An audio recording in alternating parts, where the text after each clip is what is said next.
All right, Brittany. So we're back to record another episode. It's been a couple weeks because I was on vacation. You were on vacation. You're going to go on vacation again, living your best life with your Yeah, kids. I have to um, enjoy it while I can, you know? exactly. While the funds are available, right? Before the kids are grown up Well, and while I, what it is while it's as cheap as it is for me to travel, there's no way I would be able to go see and do what I want to do like this, considering going back to the States is going to cost at least triple what I'm paying right now. oh yeah, definitely. It's so ridiculous the cost of travel in the United States to go anywhere. Even if you're wanting to go within the same state from city to city, it's ridiculous. From my hometown to where I live, the flight for a round trip is over $400. That's ridiculous. But on the flip side, if I want to go from my current city to another big city in another state, it's half the freaking price. I just make it make sense. Well, it's California, so. Yeah, it's ridiculous. It's so ridiculous. Well, I mean, just we're doing oh gosh, what did we spend? Maybe 700 on airfare for you're talking a family of four. We're we're leaving my house to Venice, Venice to Malta, Malta to Tel Aviv, Tel Aviv, the back to Malta, Malta to um where else am I going? Morocco, and then we're going to another spot in Italy as well Oh while my we're there. gosh. So you're talking with all of that, we're only paying about 700 Oh for yeah. it just That for the flights. that is insanely cheap compared to flying in the US. And Yeah, it's that I wish travel was a lot cheaper from here in California and the United States, but it's just not. It's ridiculously expensive. So we have to pick and choose where we're going to go, when we're going to go, and things like that. But how long is your vacation going to be? so we're leaving on the 13th, coming back the 31st, and then it will be just in time for the kids to go back to school on the 3rd. Um, but I mean, it was already a real big push for me to get that time off of work. I bet that's a long time, but that's a good Yeah, but you amount. know what? What if, I mean, so the plan is, of course, like we may be moving back to the States this summer. If that's the case, we're just trying to shove as much in as possible Yeah, and cost be damned, essentially. I totally Uh, hear that. Oh, and there goes my daughter Freya. For those listening, she is home with me today. She's watching her favorite movie, Encanto, and she keeps running up and giving me hugs and then running back to watch her movie and then running back up to give me hugs. It's like a rinse and repeat cycle right now. But okay, so I know you've been vacationing. I vacationed because I went to the Eastern Caribbean, had a wonderful time.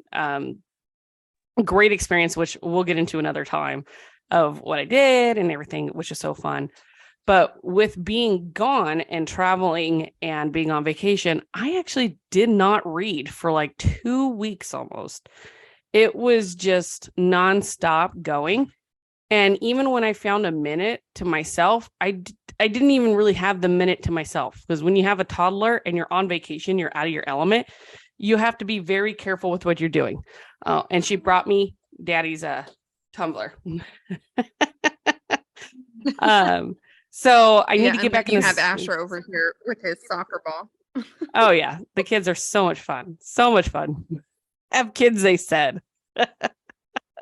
It'd be fun, they said. Right. Okay, we love them.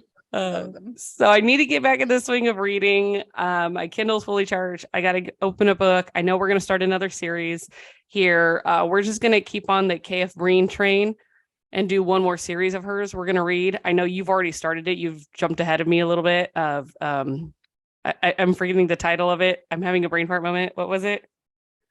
Oh, it's a midlife madness one. Okay. Yes, that one. That one. I'm like brain fart. It's early in the morning for me. It's late in the evening for Brittany. So I'm just like a little but we're going to start that. But before, we could really dive into that one, we wanted to discuss Demigods of San Francisco. So that is a series we read this past fall. We reread it again. I'll be honest, I haven't finished it yet still in the reread because I had that break, but I'm getting close. But I still remember everything from the series. I love the series. So, when you love something, it's hard to forget a lot of the stuff about it.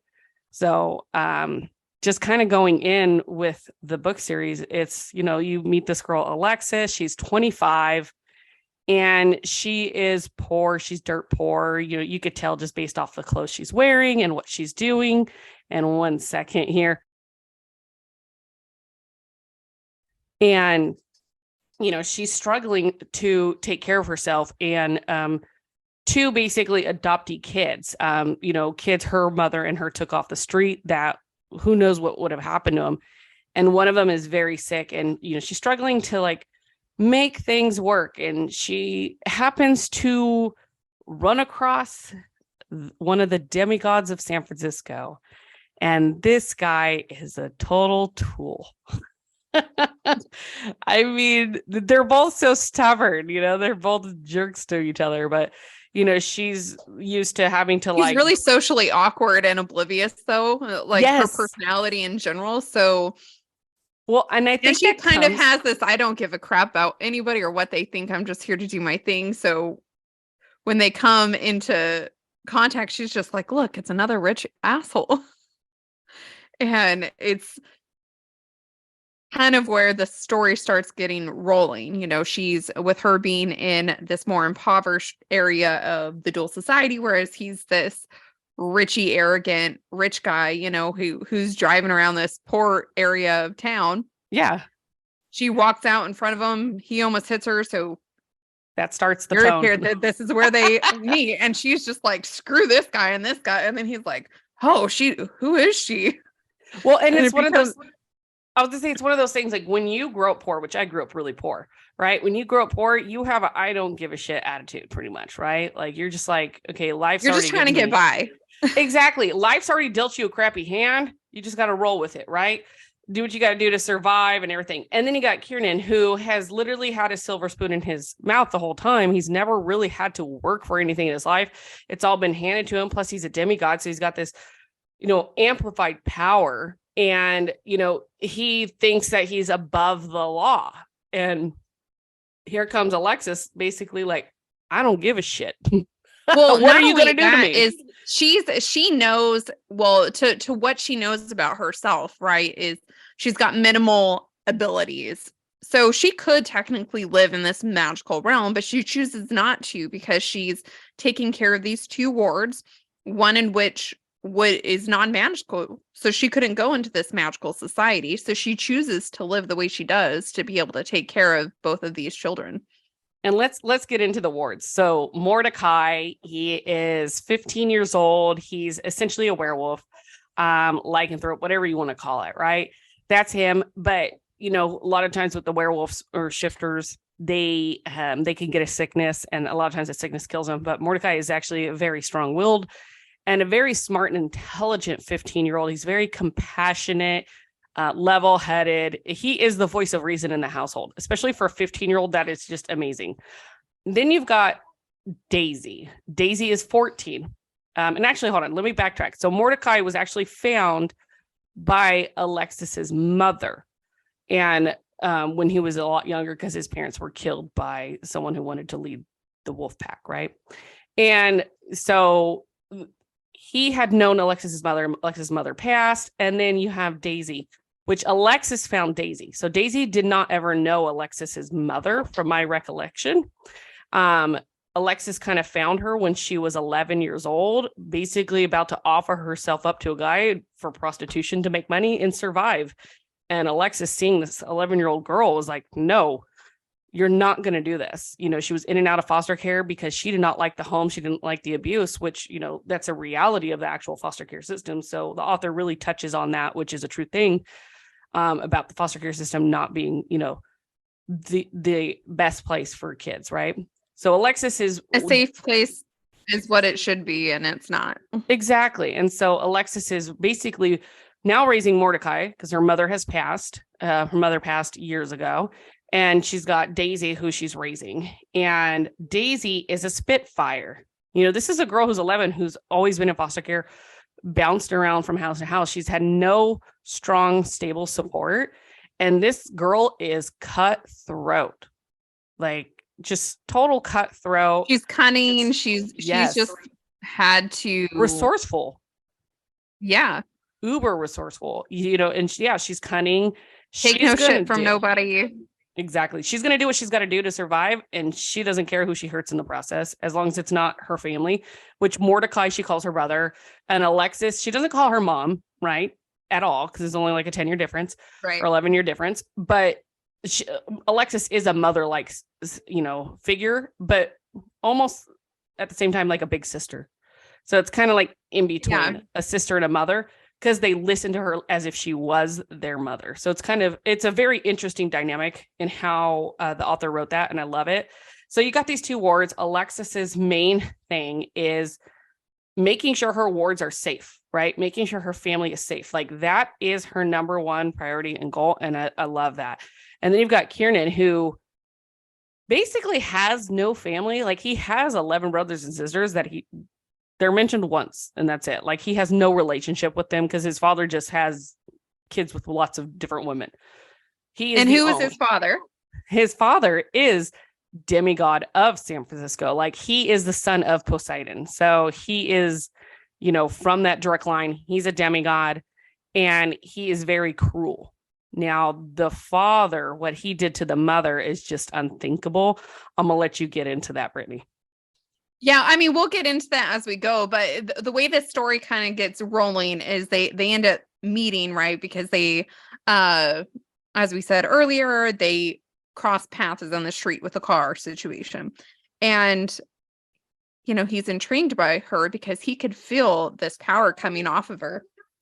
So he's intrigued by her and he sees this woman who looks poor, her clothes don't fit, she's really awkward, just she doesn't fit where she is. She's putting all this power out, but she looks like any other more impoverished person in society. So he ends up following her into the store and she's like, why is this guy hitting me? This is the guy from the car. And at this time, demigods can put people down essentially, or make your life a lot harder for these non-magical individuals if you did anything to disrespect them or anything like that. So they're she's pretty much untouchable. Out a little bit. Yeah, right. Untouchable. So she's freaking out, like, oh my gosh, she's, why is he following me at this point? So their dialogue back and forth, she's a little awkward, but a little like, leave me the hell alone. And he's being this arrogant, I'm hot, cocky guy that he is. Can we pause for a second? Mm-hmm. So a part of it too is he is from Ireland, so he's got a little bit of an accent. So just to let you guys know, brogue.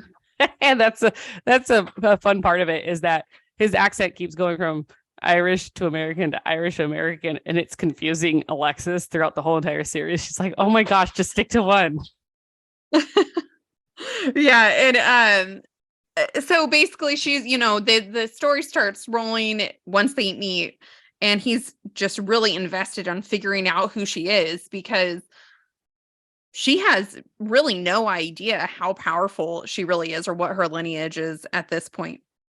And now she's worried because here's this demigod that can create a lot of problems for her and her wards, and she doesn't want that attention on them. She doesn't want anything to happen to her wards. So now that he's kind of invested in her, now there's all this pressure on her and this worry about her. Well, the reason why he's also so invested is he can't figure her out. So is she a spy? Because his father has all these other spies going around, and he's trying to essentially figure out what his father is doing in this magical society and what he did to his mom. And there goes my computer. Yeah, so you hit the nail with all that. Really good description. Sorry, Freya's like using that pop toy that she never plays with, but she magically wants to play now. So that's basically the foundation of the story, right? So if we continue on, just to give a more brief and not as much detail, Alexis ends up being hired by Kiernan to help his mother cross over to the other side. A lot of stuff goes into that itself. Giggling toddlers are so cute. So she ends up working for Kiernan, and their working relationship and personal relationship really takes off from there. She is insanely attracted to Kiernan, but she also is not stupid in the aspect that she knows she should not get involved with him because of who he is. So she's very cautious. Daisy and Mordecai are also very cautious, like, hey, don't go for this guy. Like, you're just going to get knee deep involved, and it's going to be, Plus, you don't need a man to take care of you. You don't need him. And we'll figure it out for ourselves. And he's trying to also coax her in with, look, I could get, make Mordecai better with his illness. I can provide you this and that and money. And, they don't care about any of this. So she's also not quite sure what to think about their relationship either, because I think I should say more so for Alexis, not necessarily for Kieran, but she can't quite figure out what this innate connection that she has with him. She doesn't quite understand it yet. So she knows that she has this connection to him, but she can't put her finger on it. She doesn't know if it's something that he is doing, because as his the magic that he basically got from his mother invokes this power to seduce people. So she doesn't know if it's really him or what this connection is with him when she does feel a certain way. So she's trying to fully kind of navigate that. But she's also really invested in trying to figure out what the corruption in the magical world is, because she's all about standing up for the little people and not giving a crap about it. So now she's really invested in kind of divulging the secrets of his father. And she's not really at this point understanding who she is at this point, what she's capable of doing, and kind of what world she's kind of getting herself into. Yeah. Sorry. Crying toddler now.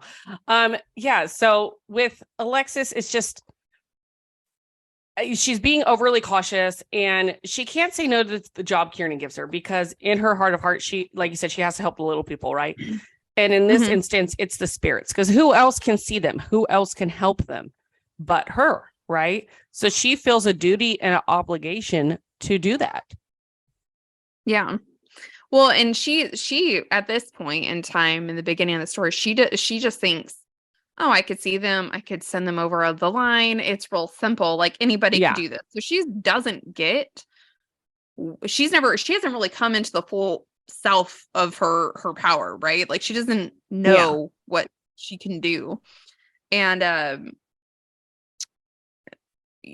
kind of as time goes on,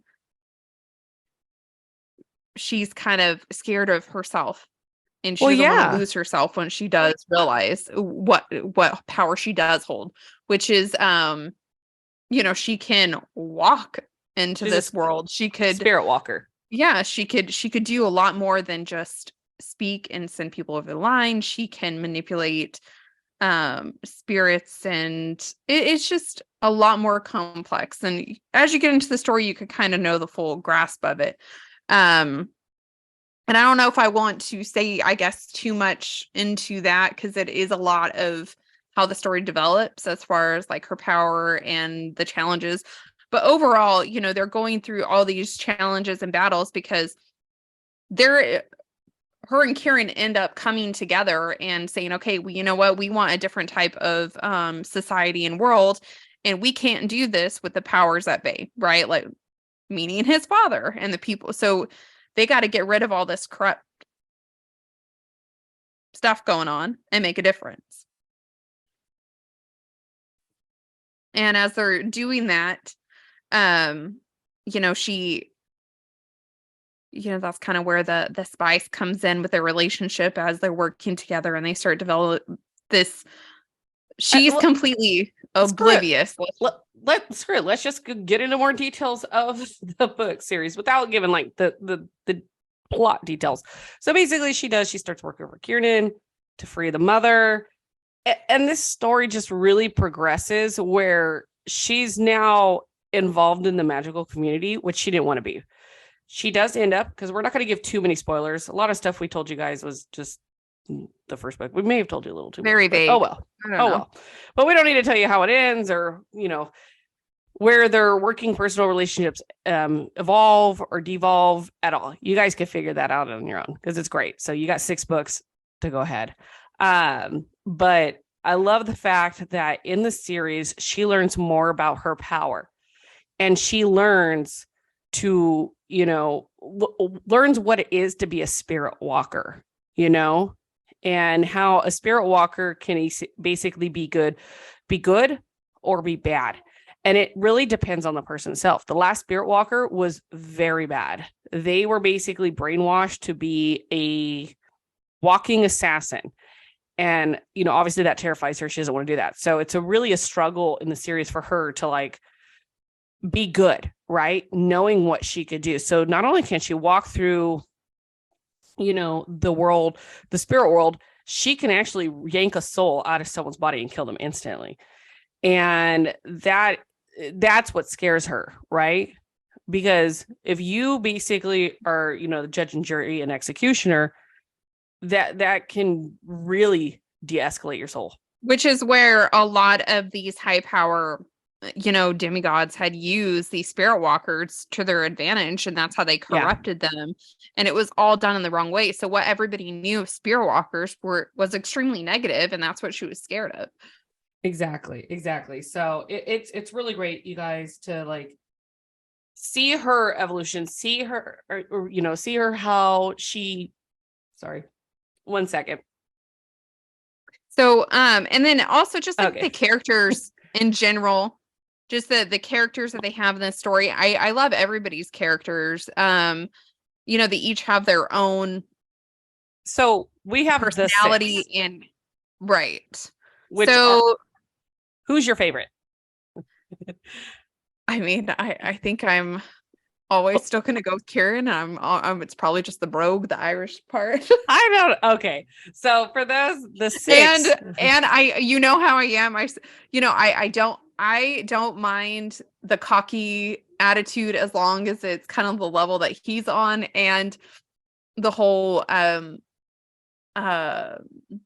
don't want to say he's got that more dominating personality, which I don't mind. Yes.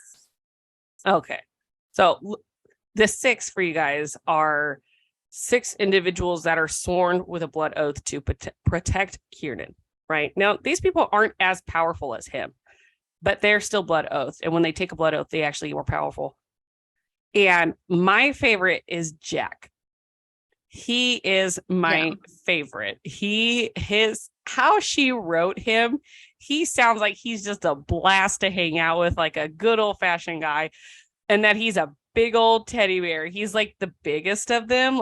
And these guys, when I say big, think like shredded, bodybuilder. These are gym bros. Okay. That's pretty much layman's terms of how she writes these guys. They're gym bros, not an ounce of fat on them. But out of all of them, Jack is just super I kind of picture Joey Swole type of body, when she describes him. I don't know. Because if you know who Joey Swole is, I mean, that guy, amazing workout. The guy is just a gym hero. But anyways, I picture he's got his a big physique. I mean, they all have this family personality, right? But Jack seems to be this. It's someone you wouldn't expect, though. That's the thing. So that's what I'm trying to say. Right. Joey Swole, he's this very big, buff guy in the gym, but he's the kindest guy ever. So I kind of picture at least the physique of Joey Swole for Jack, because this really brawny type of guy, and just super sweet, but also the fact that Jack loves to cook for the kids. He loves to hang out with the kids. Like, he is just, they said when they see him, he looks intimidating, but when you get to know him, he is literally a big old teddy bear, and that's why I love Jack. His personality, he's just so funny. He's so nice. And I think it was really great for the author to kind of get away from that. All like, gym bros are just, dumb, stupid guys, because that's what a lot of people think, even though that's not even remotely true. So I love the fact that she wrote these guys being, compassionate, caring, and having stuff. Okay, not only is a toddler bugging me, but now the cat is. What is going on today? So Jack is my favorite. You never catch a break. That's just how it works. I never catch a break. You guys, it's been a struggle. I've had to mute my mic so many times because my daughter is just running back and forth. She's trying to bring me her book. She's trying to do this. Normally when we record, I'm upstairs. Same thing. Normally I'm upstairs in my office and my husband is downstairs with my daughter. But because of scheduling issues, we weren't able to record this weekend. So we're recording on a Monday and my husband's at work and I have President's Day off. So I'm, my daughter's home with me, obviously, and watching her. And she is at that little Spitfire age. She's about 19 months now. And this girl doesn't know when to quit. She's chasing the cat. And I'm at home with my son today and he's just like, oh, I know you're doing something. I didn't bother you all day, but I'm going to bother you right now because I know you're trying to do something. So exactly, it's all about that attention. Exactly. So just to get in a little bit more of the KF Breene, you guys, it is, I would say, my top 3 series of all time. I love it. I love the storyline. I love where it goes. The only thing that really irritates me in KF Breene, if you're listening to this, please write more. I feel like the series was shorted. The ending of it was yes. You could have I felt like it was just left open, like, oh, yes. Is it really ending? Is this really true? Definitely. And there is nothing in the works. And I keep looking. Maybe she's gonna change her mind. Maybe they're gonna do something. Yeah. Nothing. That's why I'm wondering, okay, did she leave it kind of open at the end in case she wants to revisit and write more? Because I absolutely love the storyline. And I feel like where it ended, she could have easily written a few more books, like to really dive into the story more. It is so amazing. So KF Breene, if you are listening to this, please, if you have more in the jogging of the story of where it could go, give us more because it's wonderful. I love the world you built. I love the characters you built. I love where the story was going. I just felt like there could have been more. It's like when your favorite show ends on a cliffhanger and you're like, no, and they cancel the show. I kind of felt like that. I'm like, there needs to be more. But on the flip side, she is doing a series of Daisy. So one of the wards. So Daisy's going to have her own series. So I'm kind of hoping that at least with that series, it kind of wraps up or continues a little bit of the Demigods. Because I feel like there was quite a bit of stuff that we need to know. Like, I need to know, but I don't want to spoil it for everybody. But I need to know where these characters end up. I need to know what happens to the Six. I need to know what happens to Alexis. I need to know what happens to Kiernan and Mordecai and everything. You get a general idea, but I need some details. Like, that's where that's the only complaint I have is that there's not enough and I need there to be more. And I absolutely love it. So I love KF Breene. She's definitely one of my favorite authors. I love her writing style. I've read 2 other series of hers and one I did like quite a bit as well. I loved the characters. She's really thoughtful and she's really funny. KF Breene, oh my gosh, you could tell she has the funnest personality with the way she writes her female heroines. They're hilarious. What did they call her? They call her the Queen. Right, but it was like something about of awkward conversation, the Queen of awkward conversation or something. Yeah, she's so funny. Yeah, I'm in her Facebook group and I see her post and she just cracks me up. I'm like, oh my gosh, I love that woman so much. Well, and I know, speaking of the series though, they do state when you go to her website, the series sizzle rating is a 3 spy. So 3 out of 5. I don't 3 peppers, right? So I did. We'll get into this series next. There are some, one of hers that is obviously spicier than this one. And we couldn't get through that. And I know we've Actually said this many times. Well, you couldn't get through it. I powered through it. You did. And I mean, maybe again, I'm gonna go back to this, but I don't the scenes in this one, the descriptions, all that, it was very, I was not off put by anything. It was well written. It was good. I have no complaints about it.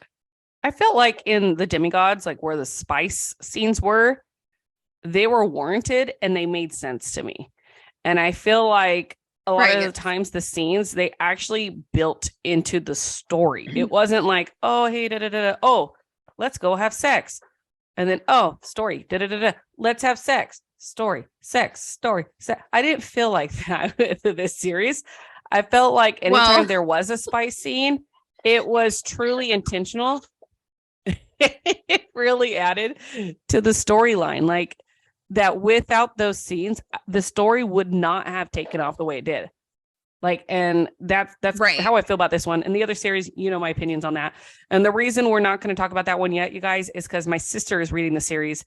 And so far, she has the opposite opinion. So we want to do an episode where you have multiple opinions. You have someone who couldn't finish the series, someone who could, but just, you know, didn't care for it that much. And then you have someone who absolutely loves it. So we want to get you guys like the most well-rounded like discussion points and opinions of people who've read the book. A different opinion, because we have the same opinion. So we're going to most likely agree. But I do want to pull some reviews on it and statement on these, because some of these reviews that we read regarding the book are hilarious. I was looking up one of the reviews for Demigods of San Francisco. I think it was the first book. And one of the reviews, the person didn't like the book. Why? Because no houses in San Francisco have an actual lawn. Of like, okay, lady, it's a fictional book. Like, well, and not only that, is actually there's quite a few houses in San Francisco that do have lawns. Yes. It maybe not every single house, but depending on where you are in San Francisco, yes, you can find lawns. Yes. Okay. And I'm going to read this review because this is funny. Because if this person thinks this series is bad, like, and they give it 1 out of 5 stars, right?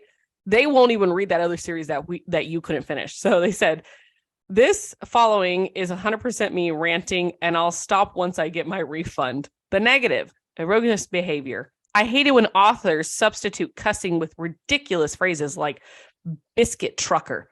Okay, I find that so adorable. Well, not only you don't have to say socially awkward. This is her personality. She's a little oblivious and socially awkward. It fits with her personality and who she is. She's trying not to cuss around teenagers, like children. Like, come on. So this is really set that example, right? Yeah. So like she goes, really, either you commit and curse or you don't. Cutesy phrases like that are childish and pointless. Barely any romance. Okay, it's 3 out of 5 peppers, lady. Calm down. Kids are involved. 2 teenagers. Hard pass. The positive. Only thing marginally appealing is the magical society. Which the fact that she brought up kids are involved. Kids were not involved anyway in any of the spice aspect of things. Exactly. Yes, it was their story, and there's bits and pieces of it. And I know we kind of talked about how Daisy has her little spinoff series coming up, right? Yes. Which Zorn, another one of the 6, their relationship. And when she says relationship, you guys, it's not a romantic relationship. He saw potential in her. It's a mentorship. Her, and he is. I think we just have to be there clear. It's to help and guide and train her. Yeah, it's a mentorship, guys. So let's just be clear. It's no adult with a kid like that. No hard pass. No, KF3 would not do that. To say maybe she's 18, 20 years old, and then who knows what happens at that point. But as a minor child in this series, there is no relationship with Zorn in that way. It's a mentorship. He is training her, and we'll leave it at that. So that way you guys don't get spoiled, because there is going to be a spinoff series, but Zorn is her mentor and her trainer. And it's, when you find out more about Zorn's personality, it's hilarious, because he doesn't like people. He doesn't like anybody, but he has taken to see potential in her, which, is a big deal. It's a big deal because it's very rare, because he doesn't see potential in anybody. He doesn't like anybody. So I just thought that was hilarious. But I don't know why I'm thinking about the other, her little mentor, essentially, when she was coming into her, Alexis, I should say, when she was coming into her powers, you had a necromancer, which was Bria, which when we started this book, I never looked into the character names, and I was like, oh, Bria, that's my daughter's name. Yeah. Now, whenever I hear Bria, I don't know, I think about the book and all this stuff. Anyways, yeah, it has nothing to do with what we're talking about, but I'm reading these reviews right now, and these reviews just crack me up. Okay, so I hate it when readers go in and they just want the books to take off immediately. Action, sex, like the first freaking chapter. Story. And it's like, okay, but this isn't a standalone book, you guys. This is a series, okay? And a series, you are building and building and building and building. So a lot of these reviews I'm seeing on Goodreads for this book, especially the first book, right? Because I'm going to start with the first book, are like, oh, it's just talk. It's too much. Okay, you guys, it is building. You have to go through. It's like a Stephen King sometimes, Stephen King is an amazing author, but you have to get through 50% of his book until it really starts to get going, because he's building those characters. He's building the foundation. He's doing that. And people, if you don't want to do that, then don't read. Times. Yeah, I mean, because then that's when you get series where you have another book right after that is essentially all filler and could have just been chucked. It didn't need to be in there, because it really provided nothing to the story. And it was just like, okay, well, you could have added this part in the back end of this book and the other half in here, cut out all the other middle filler, and you didn't need it. And I'm glad that she doesn't really do that. I mean, I'm not going to say that she doesn't do it with all of her books, because I feel like that's what one of her series had a lot of filler. Okay. So I found a good 5-star review. So there's a good amount of 5 stars and 1-star reviews. Actually, a majority of the reviews are 5 stars on this series. So out of 29,070 ratings, there are it's 49% 5 stars. So 50% of readers give this series a 5 stars, which is great. So like I said, I'd give it 4.75. It's not a perfect series by any means, because I want there to be more. But it's pretty good. Of course. But some of these people, they hit the nail. So this person, Georgia reads, she said, I love this series, and here's why. 1, the writing is witty. 100% on point. That is true. 2, the characters are well developed with personalities that really shine with individuality. That's also true. The one thing you get a lot of times with authors is a lot of the characters have basically the same bland personality. Not with K.F. Breene. So she writes her characters very well. They are unique. They are individuals. It's wonderful. Number 3. You get a good sense of their personality, which you don't get in a lot of other books. You really do. 3, the world building is good. I'm not saying great, because I've read some fantasy that had more interesting setting in terms of fictional worlds. I get it, but it is called Demigods of San Francisco. So how fictional can you really get? When you're basing it off of a real place, you can only go so far. Well, especially when you have to think about this series as a whole. It's really only their story.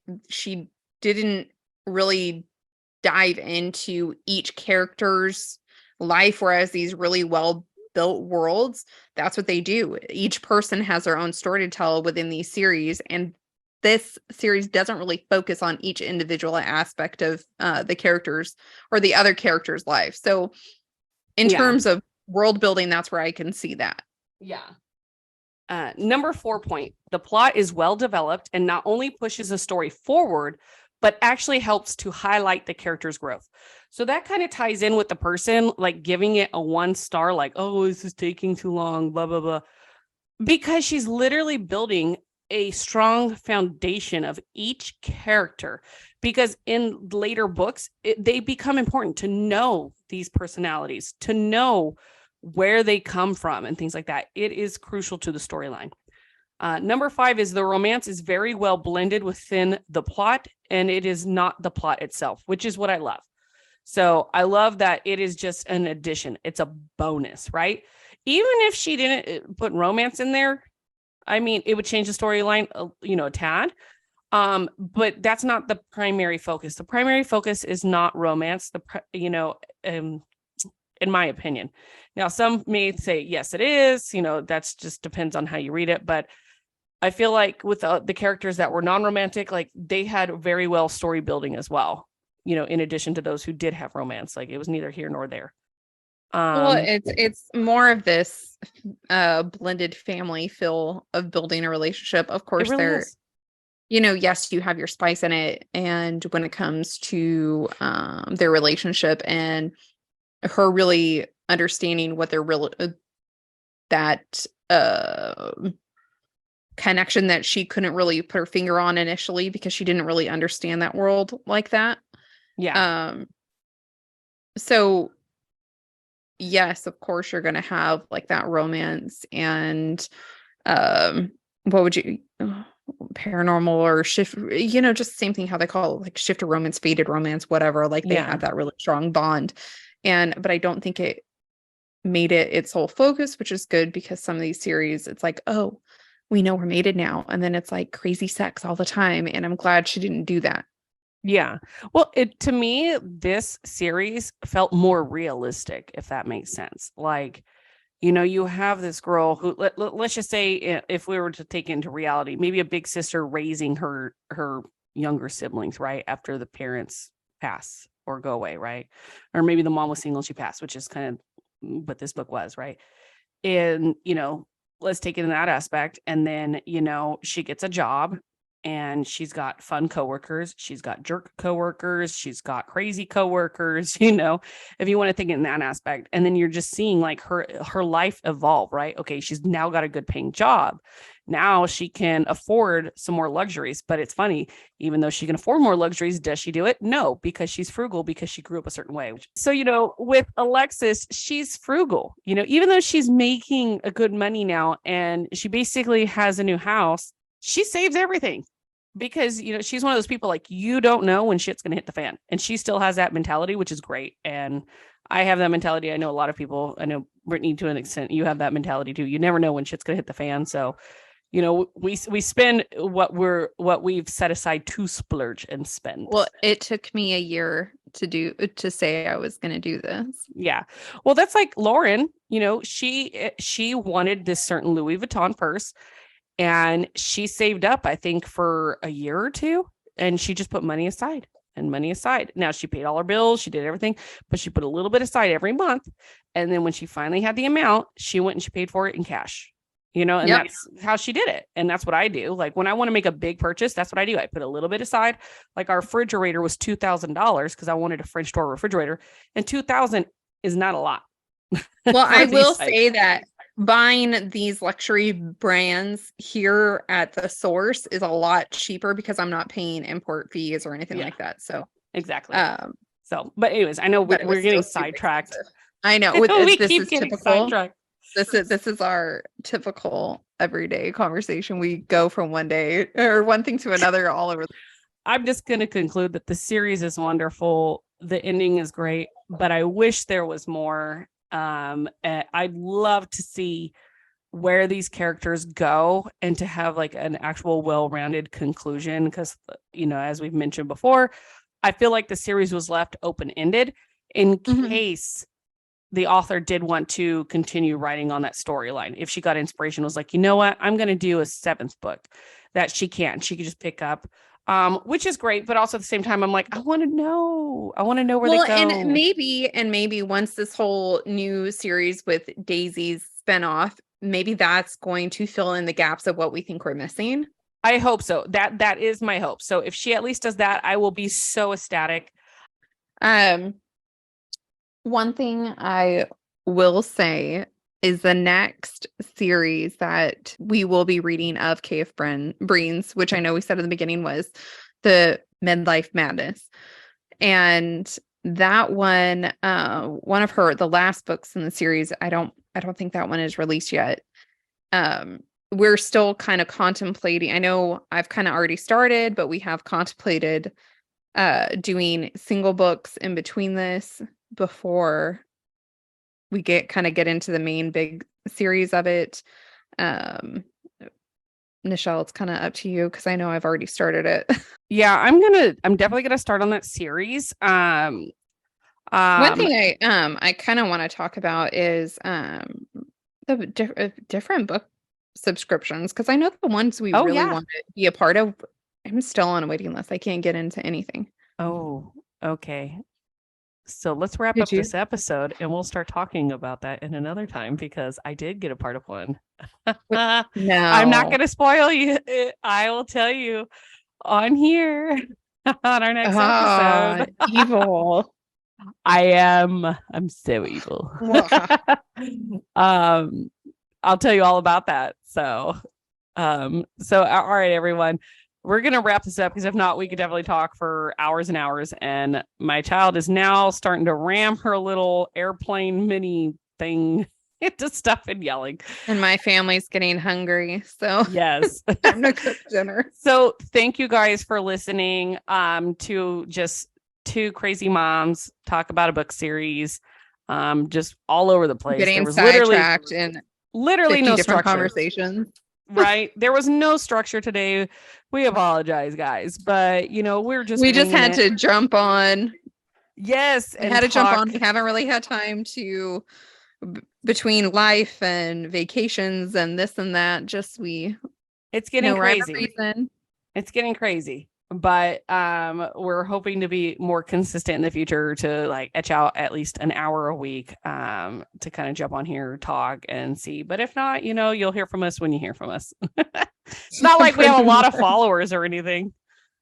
I know. I don't really think that's the no, main goal in general. I mean, I don't think you and I expected for any big following to happen. No. But for those that are following, just if you follow us on Instagram or TikTok, I'll post up on there when we're going to have a new episode. That way you guys could check us out on podcast. I know we didn't video record this episode today either, because we both look like death. So we will post the audio. Sleep deprivation. Again. Yeah, we'll post it on YouTube. So if you're a YouTube person, it's there too. But we will start video recording as well again here real soon once we have our setups put back together and we don't look like death. So yeah, I don't think anybody wants to see this right now. Yeah, no one wants to see this right now. Trust me, I don't even want to see this right now. But that's for real. But yeah, but if you guys want to follow along, we are going to start reading Magical Midlife Madness. It's the Leveling Up series is what it is by K.F. Breene. So Leveling Up series, the first book is Magical Midlife Madness. Feel free to start reading that. I know Brittiany's way ahead of me on that series. So, and I will say on this series, it is a little bit different than her other books. Just considering it is a mid-age series. Yes. So it is the pace is going to be a little bit different. The theme is obviously going to be a little different compared to her other books, but you still have her Queen of Awkward Talk and just well-developed characters. Yeah. So, and I'm pretty sure Brittiany will probably reread some of it while I start to read it for the first time. But anyways, guys, we look forward to you catching us on the next episode, whenever that may be. And as always, if you have any book recommendations, book club recommendations, or merch that you think we should try, please send us an email to thehardbacklifepodcast@gmail.com and we will check that out. Have a wonderful day. Until next time. All right. Bye.